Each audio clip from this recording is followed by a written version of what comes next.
আজকের যে বিষয়টা আমি আন্তরিকভাবে ব্যক্তিগতভাবে মর্মাহত। যার উপরে বদনামটা তোলা হয়েছে উনি ব্যক্তিগতভাবে খুব ভালো মানুষ এবং ওনার বাবাও ভালো মানুষ ছিলেন। আর যে বিষয়টা হয়েছে এটা সম্পূর্ণ একটা ষড়যন্ত্র ছাড়া আর কিছু না। উনি একজন নামাজি ব্যক্তি, এলাকার মুরব্বী, একজন রাজনীতিবিদ, গণ্যমান্য ব্যক্তিবর্গ, মোটামুটি ইউনিয়নের একজন পরিচিত মুখ।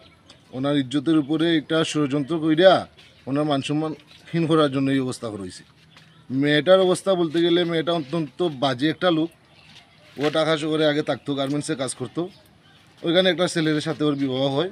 তারপরে ওই ছেলেটাকে ডিভোর্স দিয়ে ওর সায় সম্পত্তি আত্মসাৎ করে এখানে চলে আসছে। এটা এলাকার সবাই জানে। তারপরে যে বিষয়টা হচ্ছে মেয়েটা বিদেশে গেছে, সফর শেষ করে আবার এলাকাতে আসছে। আইসা চলাফেরা কথাবার্তা কোন ধরনের এটা এলাকার সবাই জানে। যেমন কথাবার্তাতে মিষ্টি নাই এবং সামাজিকত্ব নাই। সব সময় পুরুষ শাসিত, মানে পুরুষের ক্ষেত্রে পুরুষকে একটা পুঁজি করছে সে।